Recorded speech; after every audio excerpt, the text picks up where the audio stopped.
I'm Eileen O'Connor, Chairman of the Executive Committee of the Administrative Law Practice Group, which sponsors this panel on civil service reform. At the annual Lawyers Convention last November, we tilled the soil of this topic. Today, we'll sow some seeds.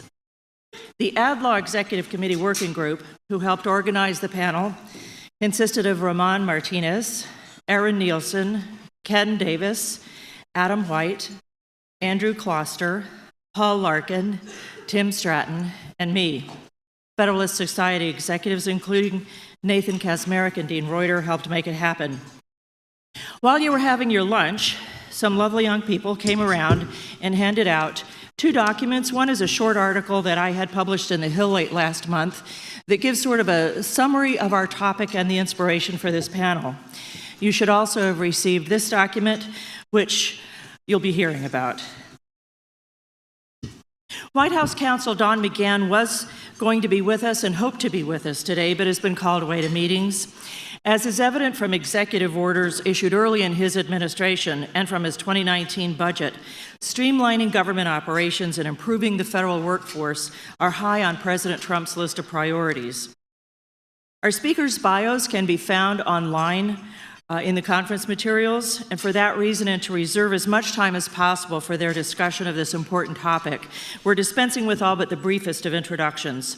Senior Judge A. Raymond Randolph has forbidden me from providing any biographical information in this introduction, so we'll just say he is a senior judge on the United States Court of Appeals for the District of Columbia Circuit. He will moderate the remarks of and the discussion of our panelists, who are best-selling author Philip Howard. He's with Covington and Burling and founded Common Good, a nonpartisan government reform coalition. Administrative law and constitutional scholar Jennifer Mascott is a professor at George Mason University's Antonin Scalia Law School. Bill Valdez was a high-ranking career government official and is now president of the Senior Executives Association. Tammy McCutchen was a presidentially appointed government official and now practices labor law at Littler Mendelson. Take it away, Judge. One more thing, programming note. The disparate impact on your schedules says it's going to be in the Chinese room, but it's actually going to be in this room. Unsolicited groping.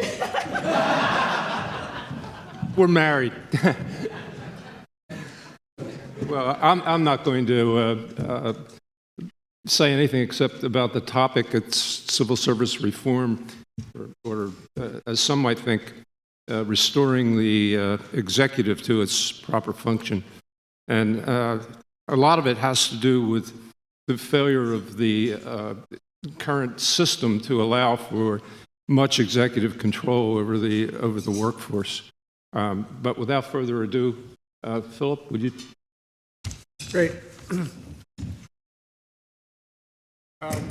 Thank you, Lee. Thank you, Judge. It's a pleasure to be here. I'm sorry that Ramon Martinez isn't here. He's practically a godsend to me. His parents are very good friends, and he's closest friends with our children. And when he called a couple of months ago and said, believe it or not, we like some of your ideas, why don't you come and talk about civil service reform?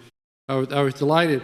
This all came out of a conversation about a year and a half ago with my Covington colleague and Yale professor Don Elliott, who we were talking about civil service, and I said, I've looked at the history of civil service. I don't really see how it's constitutional. And he sort of said, well, that's been decided. Of course it is, blah, blah, blah. I said, I really have a problem with it. And so we had this conversation ongoing, and then we're having a forum on infrastructure. It had nothing to do with civil service. And Don got up in front of a crowd of a few hundred people and said, Philip Howard has some good ideas like infrastructure and some others that really aren't such good ideas, like questioning the constitutionality of civil service. Ha, ha, ha, and everyone laughed. So that was, I think, in November 2016. So I spent the holidays reading the most boring series of cases on federal authority over, executive authority over civil servants, and ended up writing this essay. By the way, Don now says he's convinced that I'm right. I believe that that the federal civil service system is now organized by statute is unconstitutional under Article 2, which provides that the executive power shall be vested in a president. I actually think when you think it through and you read all the cases, I would argue there's not room for serious debate on the other side unless the Supreme Court decides to change its prior precedent. Starting at the bottom, however, I think that the idea of nonpartisan public employment remains as valid today as it was in 1883 when the Pendleton Act was passed. Having neutral hiring instead of the spoil system, I think, is generally a good idea. Having safeguards against politically motivated firings, which was embodied in the Lloyd-La-Follette Act in 1912, is also a reasonably good idea.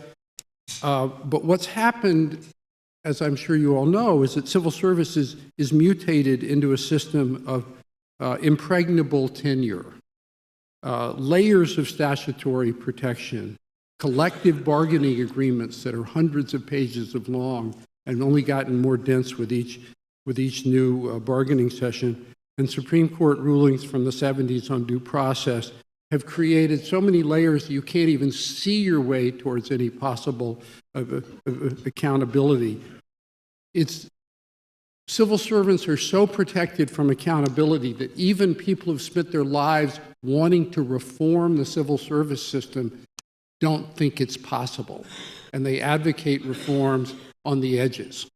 Let's change it a little bit this way and that way, and none, for example, question the legality of or the constitutionality of collective bargaining.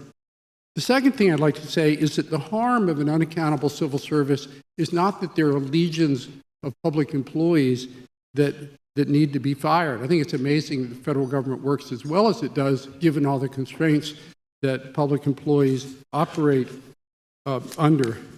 The harm of no accountability is it kills a culture. Accountability is essential to mutual trust. Mutual trust in any organizational structure is essential to people working hard to do their job with confidence that other people will do their job too.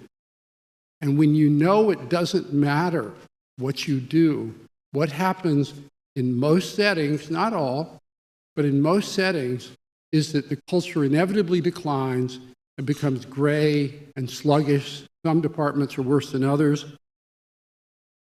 I'm writing a book in part about this right now, and there's no contrary literature on the subject. The psychological literature about having the backdrop of accountability as important to any workplace culture is unimpeachable.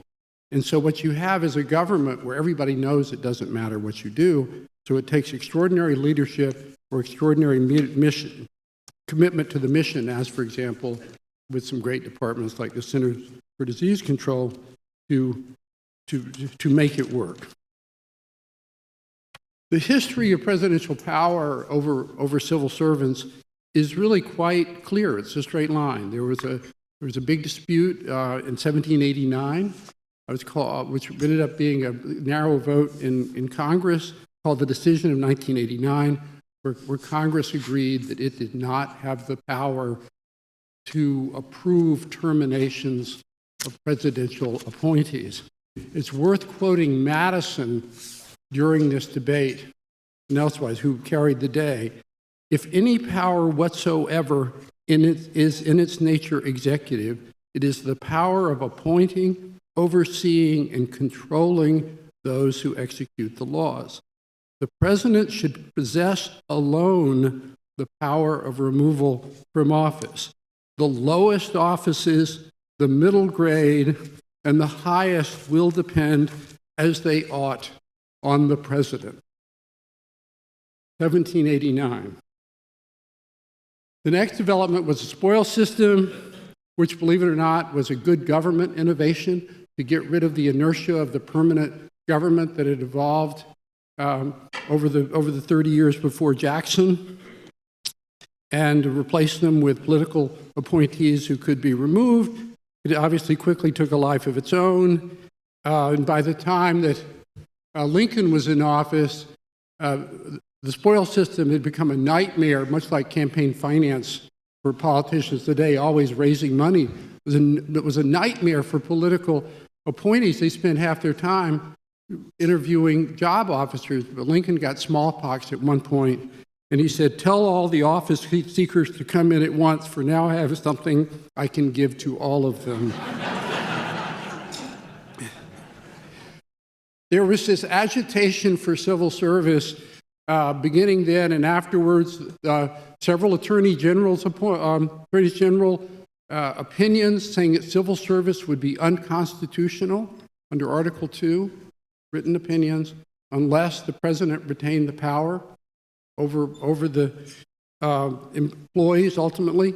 And when Garfield was assassinated and the Mendelson Act of 1883 was enacted, it provided for neutral hiring for about 10% of the workforce, but no job protection.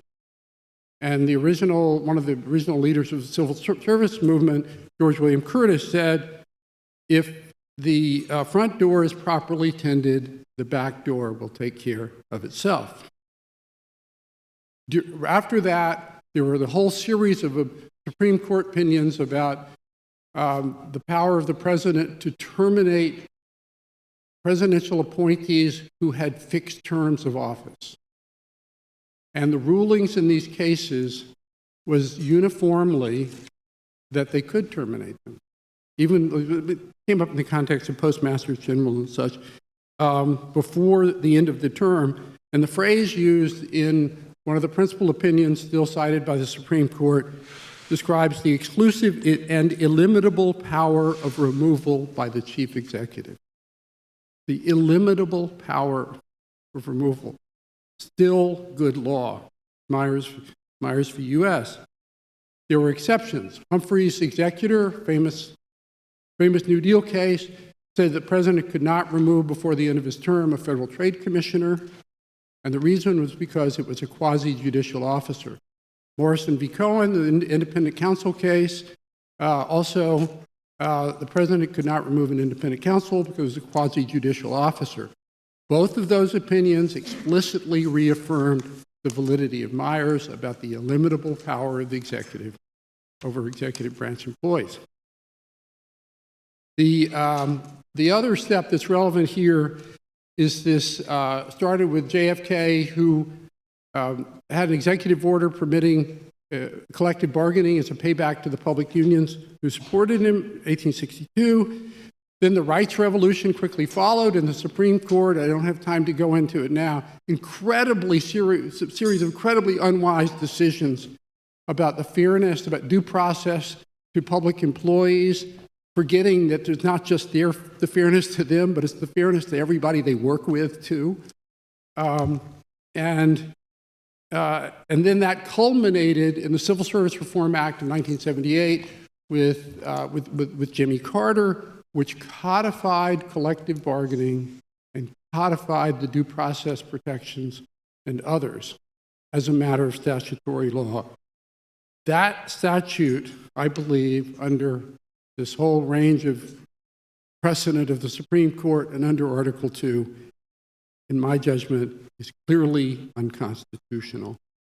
The proof is in the pudding. Only a tiny fraction of federal employees each year are dismissed for cause. I mean, a percentage of people are dismissed. Their position is impregnable. I think the success of the public unions in getting these sort of series of protections is their weakness. Democracy cannot work if the links in the chain are broken. They clearly are broken. My suggestion is not that the president just start firing people. I think that would be a terrible mistake. I think the mistake is to go back and try to create something that's good. And I would recommend that the president appoint an independent committee, small one, not a big one, to propose an entirely new framework for civil service that incorporates some good ideas at the Partnership for Public Service and others have come up with, like, for example, abandon the expectation of lifetime tenure, let people come in and out of civil service, and some other things. And if Congress does not enact this framework, I think the president should impose it by executive order and let the Supreme Court decide. Thank you.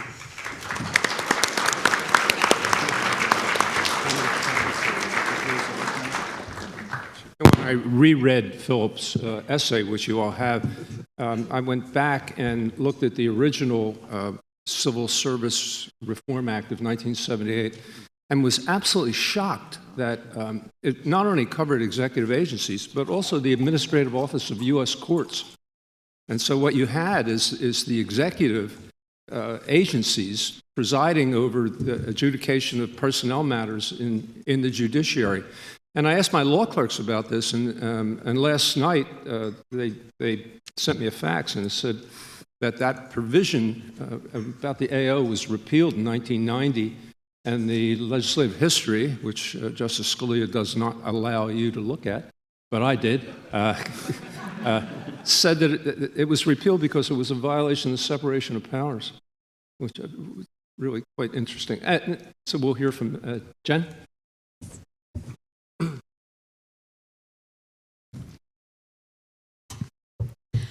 Good afternoon. I'd like to build on Philip Howard's excellent discussion of tenure protections and the civil service and focus on accountability on the front end and the proper hiring and appointments of federal personnel. In general, in modern practice, we've gotten the idea that the executive branch, and administrative agencies in particular, function best when they are staffed by a large group of independent experts disconnected from any elected leadership. But in our move to this idea of independent expertise, we've lost sight of the fundamental constitutional mechanism for promoting governmental excellence, the Appointments Clause requirements in Article 2 of the Constitution, which call for electoral accountability and transparency in the selection of government officials. The Appointments Clause requires any federal official who is an officer of the United States to be selected in just one of four ways: by the President with Senate consent, the President alone, a department head, or a court of law. The idea underlying the Appointments Clause was to limit the number of actors involved in appointing officers to serve in the government.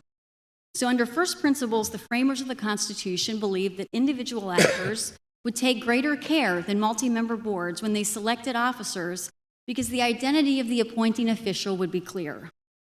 The framers were already aware in the 18th century of concerns regarding patronage, and they chose the Appointments Clause as the mechanism to guard against it. If the president or a department head has responsibility for appointing an officer, and the officer has insufficient expertise and ends up performing poorly, the president or the department head has to take part of the blame if that officer later performs poorly. Over the years, the Appointments Clause hasn't gotten quite as much attention as some other constitutional law issues, but recently it surfaced as a hot topic because next week the Supreme Court will hear oral argument in a case that for the first time in 30 years revisits the meaning of the phrase officers of the United States in the Appointments Clause.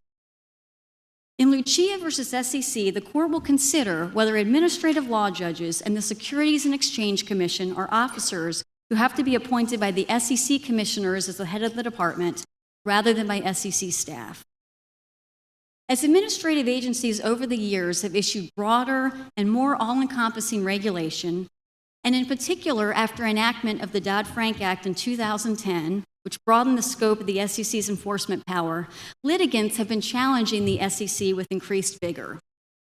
One of those individuals is Mr. Lucia, who received $300,000 in civil penalties and a lifetime bar from practicing in his securities-related profession. And these sanctions were first imposed by an administrative law judge, known as an ALJ, whom the SEC had not appointed as an officer. The SEC had taken the position that its ALJs were just employees outside of the Appointments Clause's accountability requirements. But under long-standing Supreme Court precedent, as well as the historical meaning of the Appointments Clause, it seems pretty clear that ALJs are officers under the Constitution. The Supreme Court has defined officers to include any executive official in an ongoing position who exercises significant authority. The court has not said much about exactly what constitutes significant authority, but in a 1991 opinion, Freitag versus Commissioner, the court suggested that having discretionary authority over important issues were a couple of the factors that would make an official an officer. And so the SEC ALJs, with their authority to preside over adjudicative proceedings, issue subpoenas, rule on the admission of evidence, and issue initial decisions, certainly would seem to qualify under that test. One complication over the years, however, has been the D.C. Circuit's implementation of the Supreme Court case law. The D.C. Circuit had interpreted one of the Freitag Court's alternative justifications for its holding as instead imposing a mandatory requirement that all officers issue final decisions for their agency. But after 16 years of that interpretation largely being unchallenged, in December 2016, the 10th Circuit found that ALJs are officers. And so this disagreement between the two circuits has prompted the Supreme Court to take up the issue. And if the Supreme Court follows its longstanding precedent, it should, in my reading of the precedent, hand down a ruling that ALJs are officers. As the 10th Circuit pointed out in its decision, over the years, the Supreme Court has found that officials as diverse as cadet engineers, administrative clerks, and assistant surgeons are officers. And the constitutional answer seems clear enough that the government, actually in this case, has now joined the side of the petitioner in agreeing that the SEC's ALJs are officers who need to be constitutionally appointed. So a determination by the Supreme Court that ALJs are officers would be a good step toward ensuring that department heads take responsibility for appointing ALJs who expertly and fairly apply the law. But more would need to be done if Congress, for example, were willing to take action to restore some of the original accountability and transparency goals of the Appointments Clause requirements. Earlier this year in the Stanford Law Review, I published an in-depth study on the original meaning of the Appointments Clause. The study examined the constitutional text, as well as thousands of references to the term officer in founding-era dictionaries, the drafting and ratification debates, the Federalist and Anti-Federalist papers, the journals of the Continental Congress, and an early newspaper database. And the evidence showed, first of all, that the Article II phrase, officers of the United States, wasn't a new term of art created to set aside an especially important class of officers. Rather, the drafting history and public meaning evidence indicate that the descriptive phrase of the United States basically just referred to federal-level officers as opposed to state-level officials. Further, the 18th century evidence suggests that the term officer covered any federal official who was responsible for performing an ongoing statutory duty. So clearly, if taken seriously, the implications of the research would be far-reaching, but they may not need to be as burdensome as they sound at first. Because although many officials categorized today's employees really should be reclassified as officers, officials like tax collectors, government investigators, customs officials, under early practice, even ministerial record-keeping clerks were considered officers. So large portions of the contemporary civil service will qualify as officers under the original meaning of the term. But at least certain aspects of the methods used today to select these officials may still be constitutional under Article II. Specifically, many employees today are selected through the competitive service system. In that system, a panel ranks all job candidates according to pre-selected objective criteria, and then a final selecting official chooses from the top 3 ranked candidates. So what would have to be done to ensure this system is more in line with Article II requirements if, in fact, a lot of civil servants are officers? Well, under the Appointments Clause, it's up to Congress to create offices by law, and from early on, that power has been interpreted to permit Congress to establish at least some qualifications on who may fill each officer slot. Also, since the 18th century, there's been an understanding that the appointing officer needs to provide final sign-off on selecting officers, but a lot of the legwork in the hiring can be delegated to lower-level officials. So it seems as though, consistent with the Constitution, officers can be subject to some kind of merit-based hiring, but the final decision maker should be a department head or the president. Also, the panelists sitting on boards to rank job applicants should themselves be properly appointed, because under Article II, individuals at every link in the chain of the selection process should be properly appointed, so there's a continuous chain of accountability from the lowest level officer all the way up to the department head, who's then accountable to the elected president.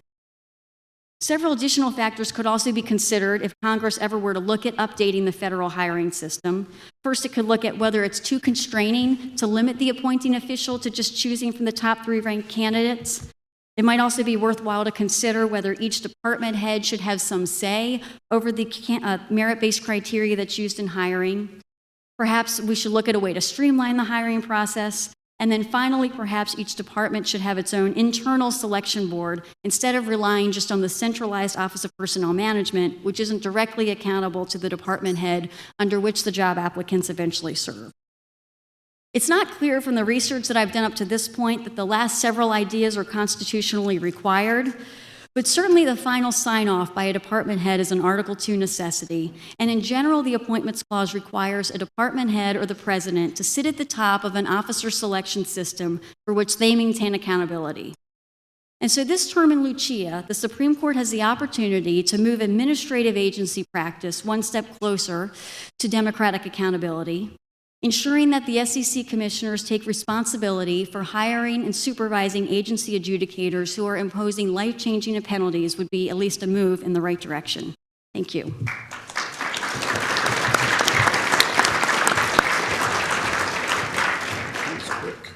Well, the issue in Lucia is near and dear to my heart and to Judge Williams, who is sitting over here, because we had that issue and Steve went one way and I went the right way. So, and Lucia came up in our court and it was affirmed by an equally divided court 5-5. I might also add that the SEC has already taken action to correct its appointing of ALJs. And part of the reason is that when the case reached the Supreme Court, the Solicitor General on behalf of the SEC confessed error and said that the SEC ALJs had not been properly appointed in accordance with the Constitution. Rather extraordinary response. And one further thing I should let you know is that another case that I sat on, and was an en-banc recently decided, was the constitutionality of the Consumer Finance Protection Board. And the issue there was a single director and whether he could be removed at will by the president. But there's another issue lurking in PHH, which is the name of the case, and that is that the ALJ, who presided over the proceedings dealing with that company, was not properly appointed, was not appointed in accordance with the Solicitor General's confession of error. And so there are two Appointments Clause issues looming in the PHH case. And with that, we'll go to...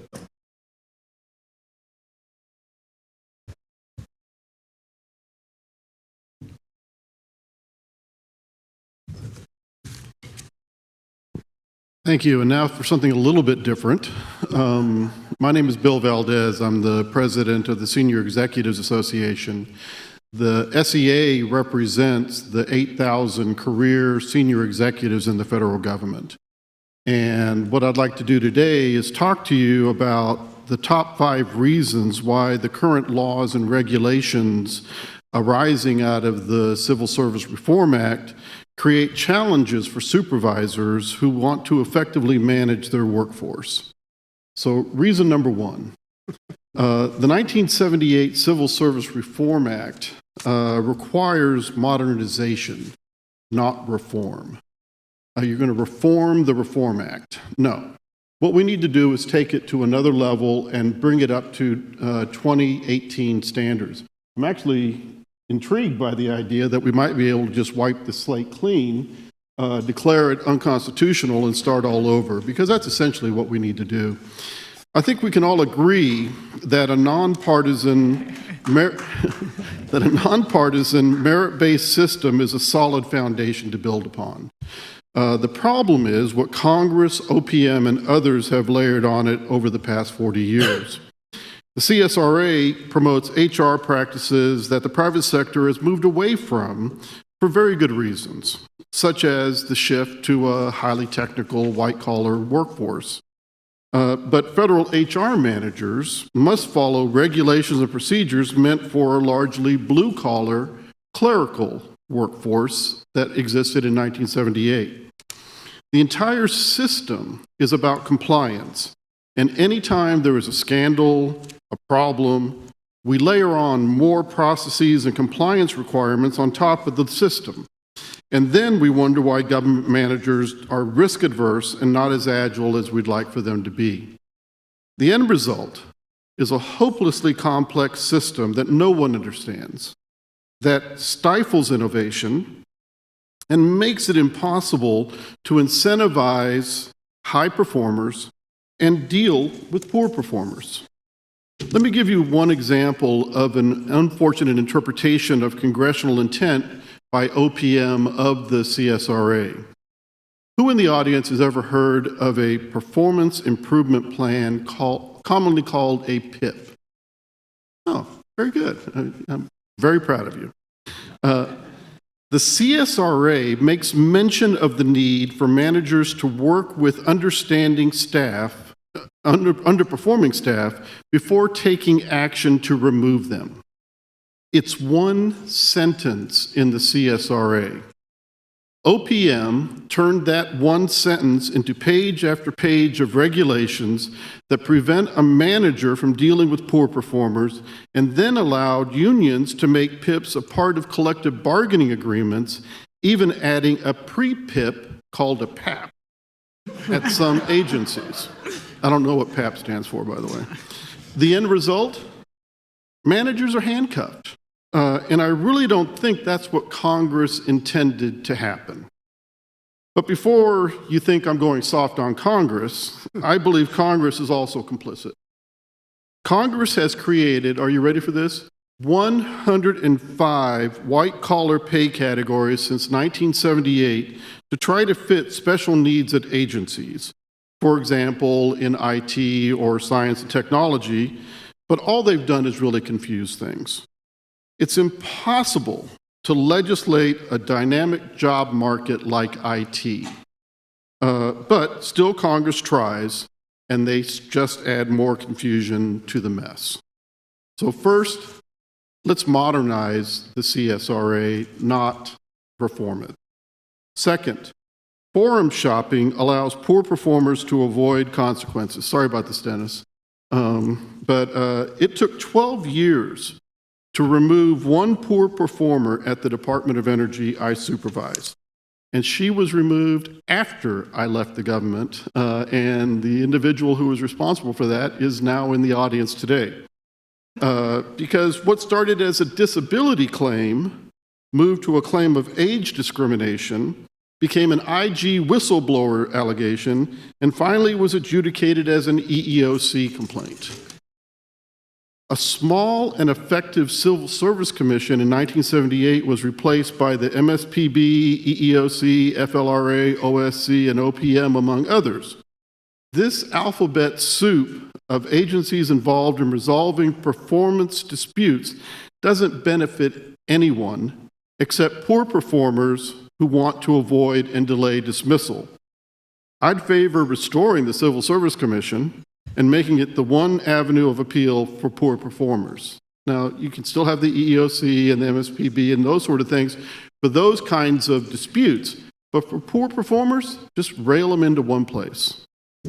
Number 3, federal labor relations practices must be modernized. Changes in federal labor relations practices over the past 4 decades have put too much power in the hands of unions, who have a vested interest in protecting poor performers, ensuring that tenure, not performance, is the key to advancement and rewards, and stifling innovative HR practices that might diminish their influence. Unions are defending a clerical, blue-collar workforce that no longer exists. And they must understand that to stay viable, unions need to adapt to a new workforce practices that nurture and sustain a highly technical workforce. Unions can survive, in my view, but they must adapt.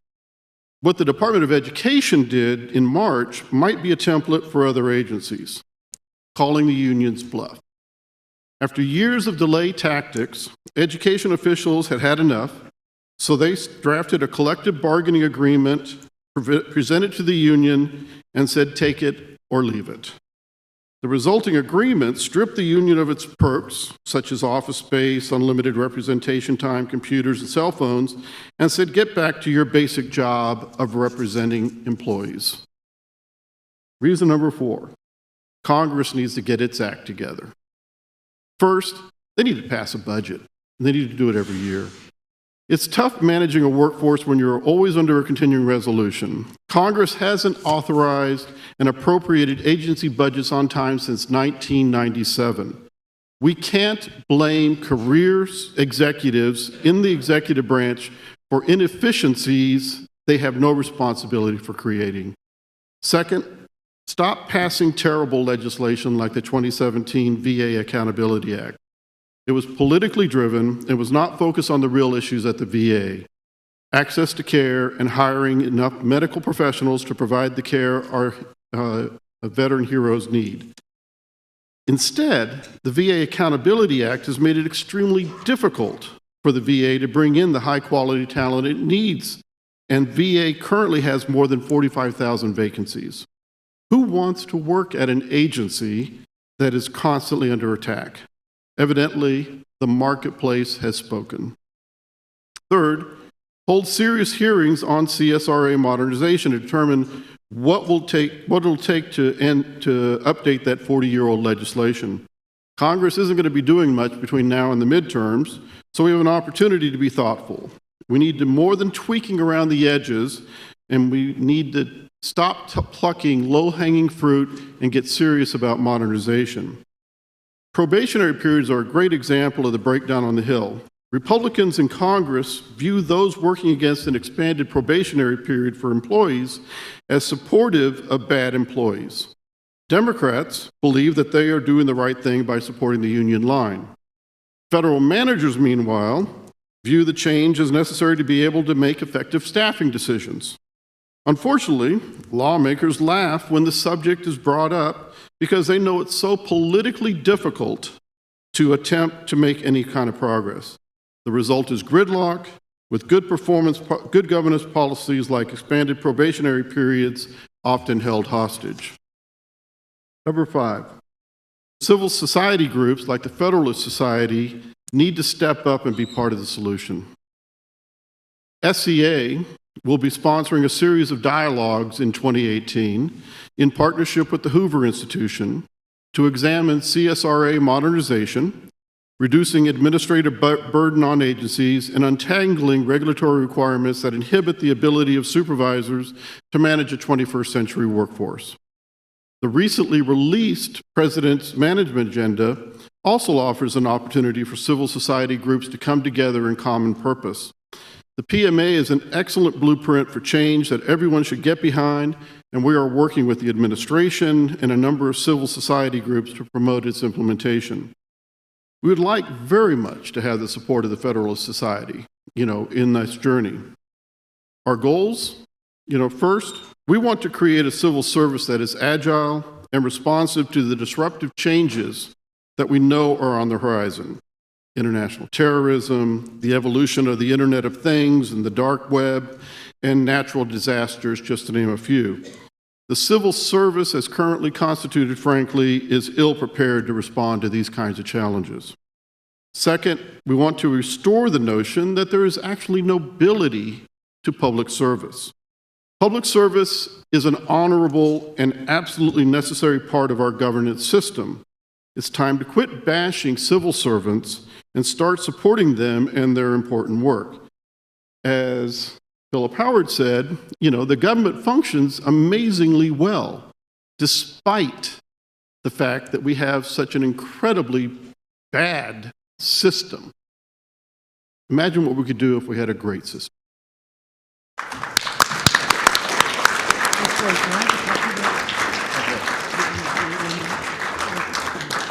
Tammy, you're up.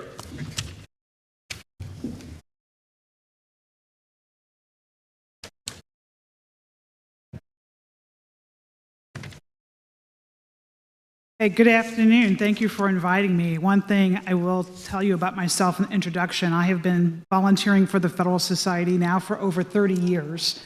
Currently as the, thank you, since law school, don't calculate how old I am, please.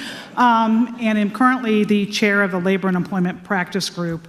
have some management experience, and I'm going to build on what Bill says.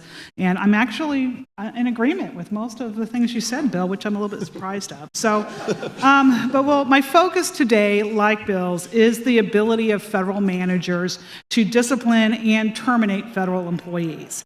I have managed employees, disciplined employees, terminated employees, and as an employment attorney have advised employers on how to do this and when to do this, both in the public sector and in the private sector.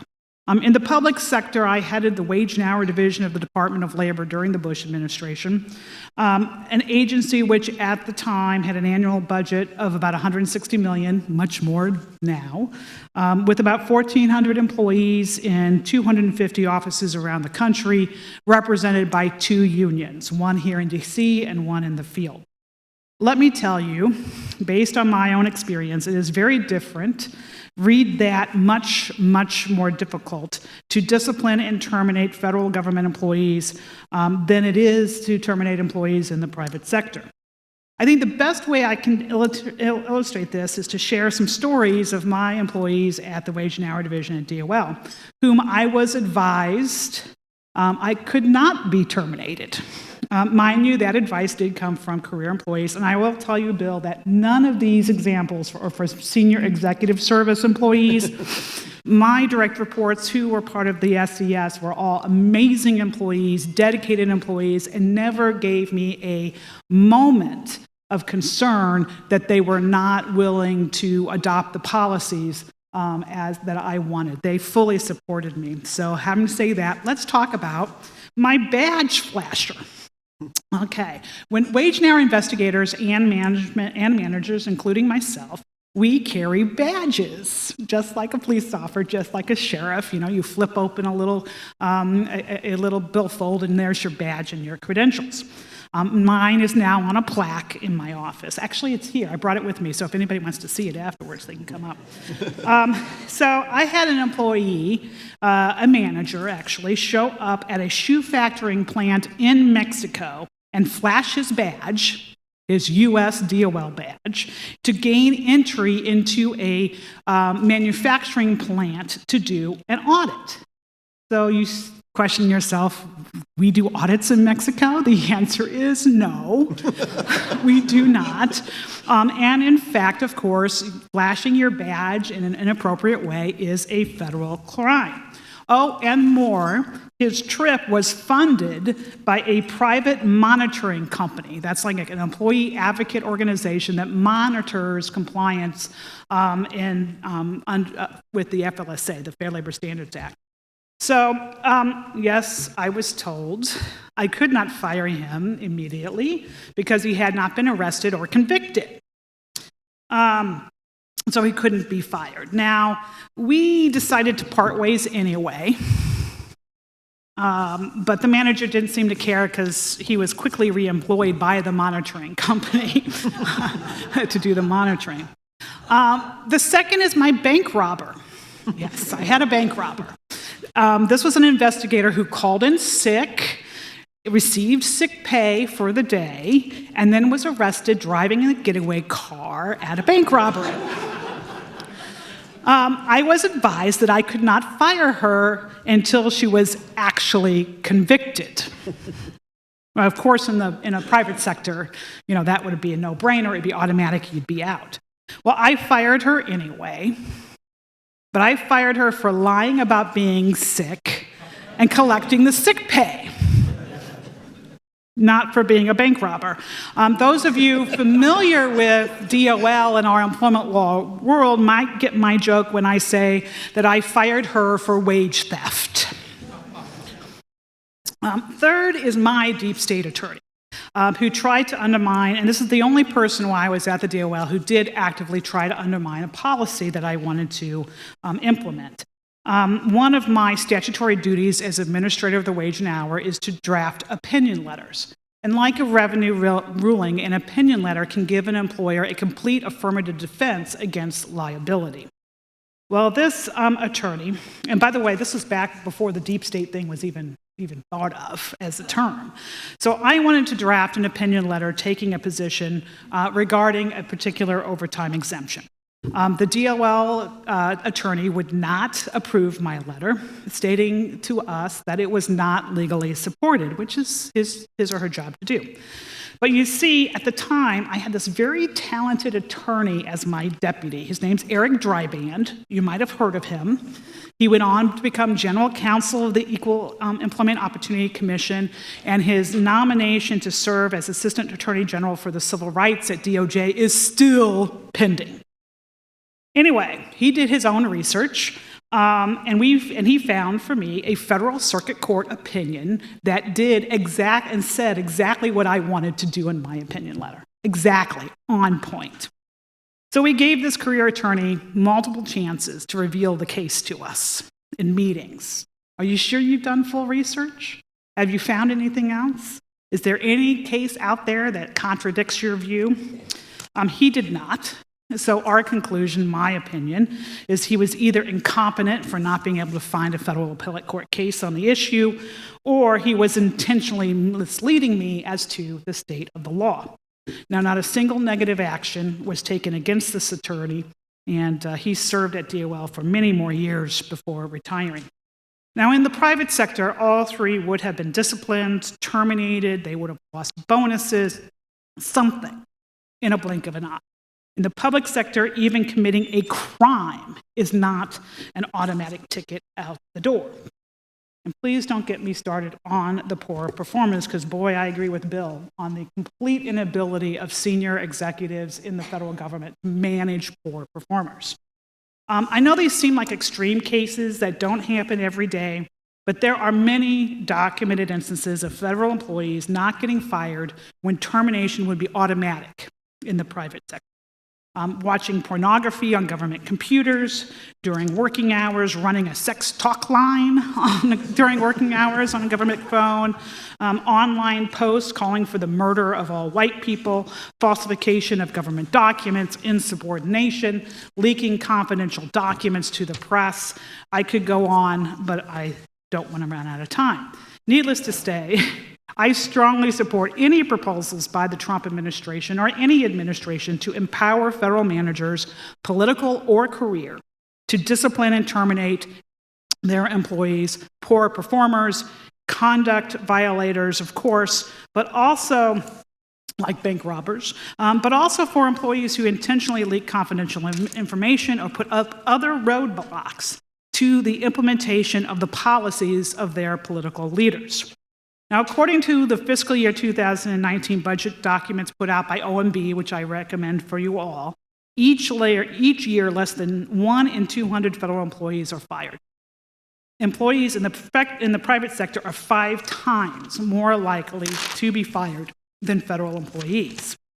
James Shirk, in 2004, by the way, he's now assisting with domestic policy at the White House, found that, according to that 5-time number, that's where that comes from. In federal government in 2013, just 0.25% of the workforce was disciplined or discharged for misconduct. Why? Because it's almost impossible. This is exactly what Bill said. It's almost impossible to fire an employee for poor performance. Even the guy who sat at his desk all day, sleeping every day for the 3 years that I was at the Department of Labor. Couldn't fire him either. So I love this. Eileen, who we heard from, had an article in The Hill last month where she quoted a fact that in some federal agencies, employees are more likely to die from natural causes than to be laid off or terminated. So, and let me say too, performance ratings are a joke in the department, in the government. And basically a fraud against the government because your bonuses as a federal employee depends upon your performance ratings. More than 99% of federal employees are rated as fully successful or higher. It just can't be true. Why? In my opinion, it's because trying to give somebody a poor performance review will result in a union grievance that is long and costly to resolve, and so it's just not worth the time. I think one other story I think I have time for. When I was at DOL, there was this club called the RIP Club. Any guesses? Retirement in Place Club. Right? And for those federal employees who were retirement eligible, and because of that, they didn't care what they didn't care about. Why is it hard to terminate? And Bill mentioned this, and I think in those budget documents, there's actually a little chart that's showing the process for major disciplinary actions and termination. I'm going to hold it up, and I know you can't see it, but you can imagine how difficult and long it takes to get through a process with like 20 boxes in the flow chart. This, in the private sector, the company wouldn't survive to function in the private sector. So, and also I'm going to echo Bill that this is not fair, very unfair, to the many, many dedicated federal employees who do their jobs and do their jobs well and have to take up the slack for all of those poor performers. As also, the salaries are basically lockstep under the GS system. Bonuses depend on performance ratings that are a joke and don't reflect actual performance. Good performers get very little recognition for actually doing their jobs. I used to pass out these little plastic stars to my employees who did a good job. If you win a secretary's award, you get a nice little plaque. You got any plaques, Bill? You do. Yeah. But that's it, right? There's really no distinguishing based on performance for good performance for at all in terms of salary and bonuses. So what can we do to fix this very broken civil service system? In short, and I love some of the proposals that Bill had, we need to allow federal managers only to be subject to the same limitations and controls that are in the private sector. And what are those? I'm going to do a little list for you. Sorry, I'm going to read the list. Federal and common state laws protect employees from being fired based on, are you ready? Age, race, ethnicity, national origin, sex, gender, sexual orientation, pregnancy, national origin, citizen, religion, creed, disability, veteran status, military service. An employee cannot be fired in retaliation for complaining about discrimination for any of the above, complaining about a wage and hour violation, making a whistleblower complaint, taking FMLA leave, filing for workers' compensation. Employees cannot be discriminated against for exercising their Section 7 rights under the National Labor Relations Act. And according to the Obama board, though, by the way, that includes sexually harassing and not a anti-union employee, but who wants consistency in federal employment laws? And of course, for government employees are protected by the First Amendment, which prohibits public employers from terminating employees for speech on matters of public concern, which would protect employees who speak out against policies that are proposed by their political leadership. And many states prohibit discrimination on the basis of political affiliation, contributions and activities, how people vote, etc. Isn't that enough? For heaven's sakes, in this country, people talk about at-will employment, and that is technically what the law is, but given that list, do you really think there's at-will employment anywhere anymore? I think the laws that currently exist to protect private sector employees and state government employees are more than sufficient to protect employees in the federal government and still allow us to get rid, fire employees who violate the law, who sleep all day, and other poor performers. So a couple final words. I think I'd be really great on the Presidential Commission to revise civil service reform, federal employees should not be terminated. Tammy, you got to wrap. I got to wrap up. They should not be terminated for political views and activities, but anything else related to poor performance should be fair game. Thank you.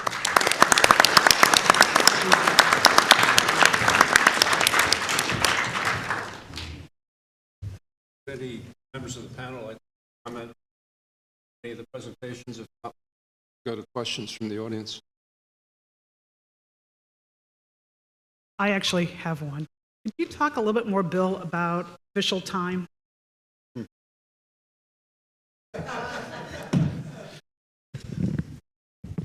So official time is what is given to union stewards, representatives to do their union functions in an agency. And most of the time it's paid. And depending on the collective bargaining agreement, it depends on, each collective bargaining agreement sets amount of time. You can have half your time, a full time. At the Department of Education, the example that I cited, Department of Education has about 3,000 to 5,000 employees, but they had about 75 union stewards who were involved in official time activities. So you can do the math, how many they actually worked on. It certainly is something that you need to look at. And you mentioned, young James Shirk. And I think that's one of the things that he's looking at is, in collective bargaining agreements, there are some things that are currently allowed in collective bargaining agreements, including official time, but also things like if you're moving an office, the union has a say in office space allocations. It is insane, absolutely insane. They have a say in telework arrangements. I mean, the list of permissible bargaining elements that they're allowed, that have been allowed in the past is long and deep. And so I think taking a look at that really is a necessary requirement. We have a microphone over here. Is that the only one that we have? And one in the back for anybody that wants. While people are coming up, I have a question for the panel. Am I to believe that the Constitution gives the President the authority to terminate any federal employee, including Robert Mueller? Morrison involved a slightly different case than Mueller, but it's not hard to see how a court could take Humphreys and Morrison, which is basically talking about quasi-judicial officers who should be independent of the president, not in the line of of the hierarchy with the president, and applying that to Mueller. And just a broad kind of originalist principles. I think the one view would be that the executive power inherently would include with it all the power to appoint and remove, and so to see the appointments clause as sort of an exception from that, but that as an original matter, even before all the case law, that generally, yes, the president would have power to oversee the whole executive branch. I mean, there has been work done most recently by scholars like Professor Gary Lawson, who, though, points out that, it doesn't necessarily mean all that power is going to be able to be exercised in kind of a willy-nilly or arbitrary fashion, right? I mean, that the president would be a fiduciary of the trust given to him or her by the American people, but that at the end of the day, you can't have a situation that's totally tying the executive hands and keeping them from being. It's not simply a question of whether the president has the authority or power under the Constitution. It depends, does it not, on why the person is being terminated? Yes. And there's the rub. Yeah. So there are two types of federal employees, exempt and non-exempt, and, at will and not at will. And the at will are primarily the political appointees, although there are other at will kinds of employees. But the vast majority of employees are, subject to due process. And even if the president said, I don't like this person at the Department of Labor because they've been, doing bad things, robbing banks, that employee still would not be able to be fired by the president without going through due process. So we have some questions, and I wanted to ask, Identify yourself. Janice Walt Grenadier. I wanted to ask a question about the firing of Comey. Thank God he did it. But we have where Comey in 2014 put out in the state of Virginia, and I think he did it in 14 other states, where the seventh floor, I think is what they call it, sent out a notice that any corruption in Virginia, if it had to do with the judiciary, government, or elected officials, it would go to a special email to a special committee. And the rank and file were told they were not allowed to investigate any of that type of corruption. It all had to go to their little file up on the seventh floor where McCabe and Comey were. How do we go about? I did a FOIA request, and I've been denied the information. So how does the American people ever get the information that goes to show why these people should be fired and how they've harmed the American society? Basically, or the little guy looking for justice, where the FBI won't investigate, their police won't investigate. So where can we file these complaints? Maybe that's the question. Anybody have an answer? I don't have an answer. Well, I think your FOIA requests obviously are a very powerful tool for us to find out what's going on in the government. And I think, Bill, that Comey would have been, and he was not under the civil service, right? Correct. Because he's a high level He's a presidential appointee, so there is no due process, and the president can, in my opinion, fire at his discretion because he appointed them, he can take them out. So beyond that, I don't have another. Yes, sir. Peter Galey, Canisius College. Ms. McCutchen, you mentioned this phrase, high performance. I take it that's a term of art. Could you give some of us who aren't aware of the hierarchy, is that number 10 or number 1? Where is that on the range? Every agency is different, right? Just like every employer is different in terms of the different ratings. Now, the one I cited, those are the top 2 ratings generally across most agencies. And so what my point is that like 99% of federal government employees score in the top 2 of the performance rate. And what were those names again? Oh, let me look. Outstanding, fully successful, meets expectations. Right. Very few people actually meets expectations because if you But only that get... would be the base. That would be. Right, well, there's below that. Oh, there's below that. Bank Doesn't meet robbery. expectations. Yeah. Right. But a meets expectation basically means you're not getting a bonus, right? And that's why you have 99% of the people in the top 2. And why are managers, like career managers, hesitant? And Bill said it. Because they're going to get a grievance. Every time you give somebody a meets expectations, it's going to get grieved. Can I say something about this? Sounds like Lake Wobegon, Yeah. where all the children are above average. So. These systems were put in place, just like the rulings on due process, with the expectation that one can demonstrate by objective evidence who's doing a good job, who has good judgment, who is not. Well, due process is actually a concept to protect against, as we know, against coercive state power. So it's a concept that puts the onus on government to prove by due process whether they take the liberty or property away. When you apply that to management decisions, you give the power to the employee to make arguments like, am I so bad? Am I so much worse than that jerk over there that I should not get that rating or whatever it is? And so what you have is a race to the bottom. In a government where you want agencies and all employees to aspire to excellence, the legal standard is the bare minimum. That's what due process does. It was a fatal flaw by the Supreme Court. I guess it's just because of lifetime tenure or something. They think losing a job is like the worst thing in the world. I mean, most of us get fired all the time. It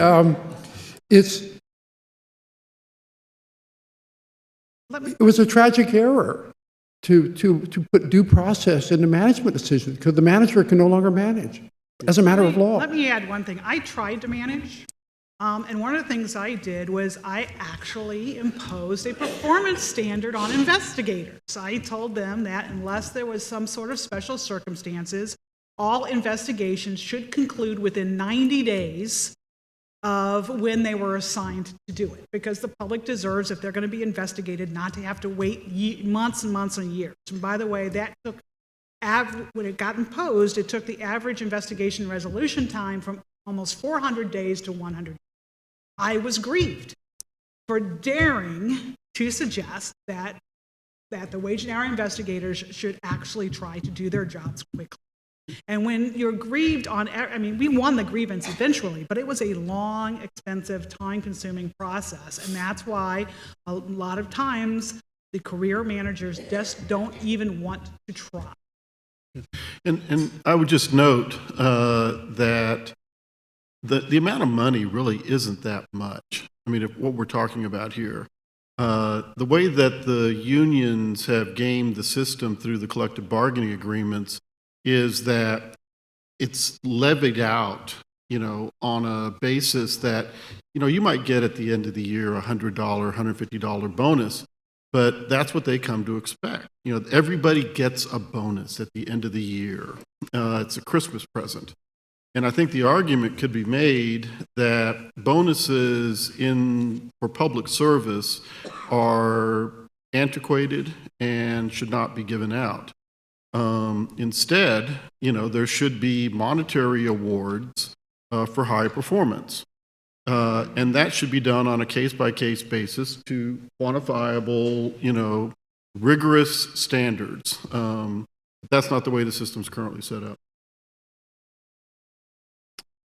Hi, my name's Nick Leasis, and I recently left the federal government. Just a couple of comments, and then I have a question. But number one on bonuses, the agency I came from didn't give bonuses as a regular, automatic system, and you were lucky if you got a performance award.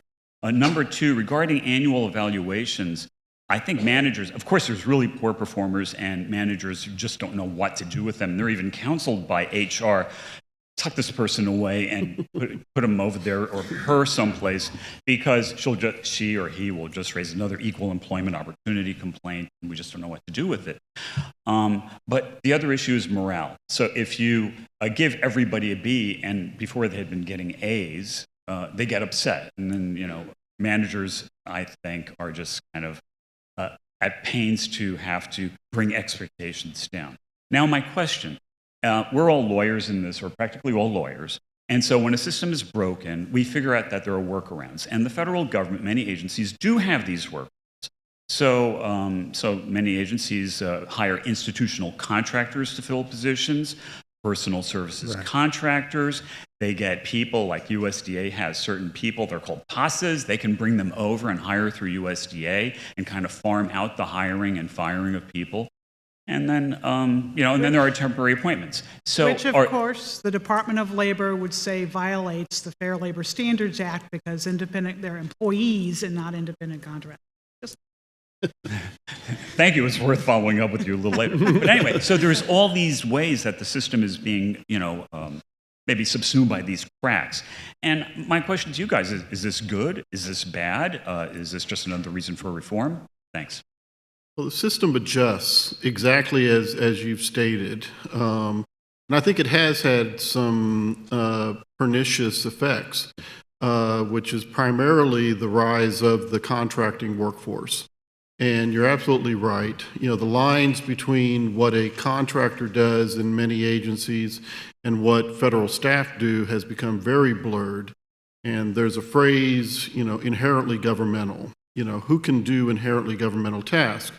Well, that's only somebody who's raised their hand and said, sworn to the Constitution, they're going to uphold the Constitution. Contractors don't have to make that oath. So what we've created is a system, as exactly as the gentleman said, of workarounds. Now, this fits to my argument that rather than trying to reform the civil service, we ought to recognize the reality that this exists, that we have this huge contractor workforce, that there are 2.1 million feds, And by the estimate of Paul Light, who's a professor at New York University, there are over 7 million contractors who are working for the federal government. We've got to recognize that reality and develop a workforce that manages those contractors and keeps them out of the business of making inherently governmental decisions. Hi, I'm Cindy Crawford from Cause of Action.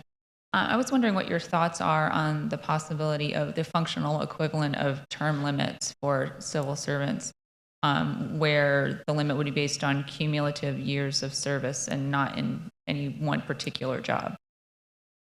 You might be surprised to hear me say this, but I would not favor that because there are still experts in the career staff that are experts that I would have been unable to function without as a political head of the Wage and Hour Division. And I can name like Tim Helm. That's one. He's retired now. He was our expert on prevailing wage law. I could not have functioned in that position because I didn't do prevailing wage law before I got there without him. So I would oppose anything that had automatic term limits like that for these types of experts that still do exist in the government. But now you have the opposite incentive, which is sort of golden handcuffs. You know, you only get your pension if you stay so long and all that sort of stuff. So what the Partnership for Public Services recommended, I think makes a lot of sense, is not discouraging people from becoming a lifetime, but actually creating a system in which people can go into government for some period of time, perhaps let them vest early or immediately, and then go out and do private and come back again and sort of have it be an incentive to come into government, but not a disincentive to leave. So you have a little more flow, a little more fresh blood coming in and out in the professional civil service. Yeah, and I mentioned the President's Management Agenda, and that is actually one of the proposals in the President's Management Agenda, transportable benefits, and makes perfect sense. Will encourage much better workforce. And the incentives. I think the incentives are going to be a big problem, right? We have to find a way to provide better pay, better bonuses, better whatever to those employees who are actually performing at a high level, distinguishing them from all others. Well, I have a question, which is what's your view? You know, we have this wage scale that's incredibly compressed where the people on the bottom get paid more than their private sector peers, and the people on the top are, except for federal judges who are famously overpaid, but the people on the top get comparatively nothing. I agree it's a huge problem. A lot of people probably don't know in this room, an assistant secretary level, you're about $160,000 a year. That's it. Right, which means the only people that can and SES is not that different. Well, if you can be an SES and be making less than a GS-15 employee. I mean, the pay scale is completely screwed up. Which means you can't attract people with that experience in the private sector because we can make more money in the private sector. I'm sorry, that's just right. And the amount of money involved here, if you paid high-level federal employees, judges, let's say double their salary, you couldn't notice it in the federal budget. I mean, it's literally no amount of money for the SESers and the federal judges and the others. Mm-hmm. And think of the talent that you could attract by doing that. Having said that, I think it's very important before you can do that, you have to somehow streamline the process for terminating poorly functioning employees. You can't have one without we've the got other. time for one more question, and the Final answers question. has to be brief. Lee? Thank you. I'm Lee O'Connor. An alternative to dismissing employees is to transfer them to a job they don't want in a place they don't want to live. I know when I was a baby grunt in an international accounting firm, the threat was that you would get sent to Yellowknife, Canada, which is a real place close to the Arctic Circle, and so you towed the line. I understand, I can't remember whether it's Zinke or Pruitt is being sued now because his organization transferred employees from Washington to someplace else. And these employees apparently believe that they have a right not only to their jobs, but the job of their choice and the place of their choice. I invite thoughts from whoever on the panel has them. No, you can do that in the federal government. You know, SES famously can be reassigned to any new job, relocation, that kind of thing, and they have 60 days to make a decision about whether they'll accept it. But even with GS, you can do things to make it uncomfortable for them to stay. So these guys are going to lose their case. Right.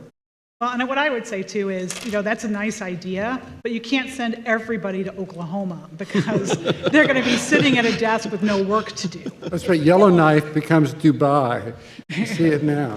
Yeah. So you have to, that is a solution, but I think you have to be very careful in applying it and make sure it's really, really justified. I would tell you, the Department of Labor finally got its deputy secretary confirmed last week. And he's sort of an expert in that. So I'm hoping to see some more changes at DOL. Okay, Thank you. time has expired. Is that right, Dean? Yeah, okay. Thank you very much. Thank you.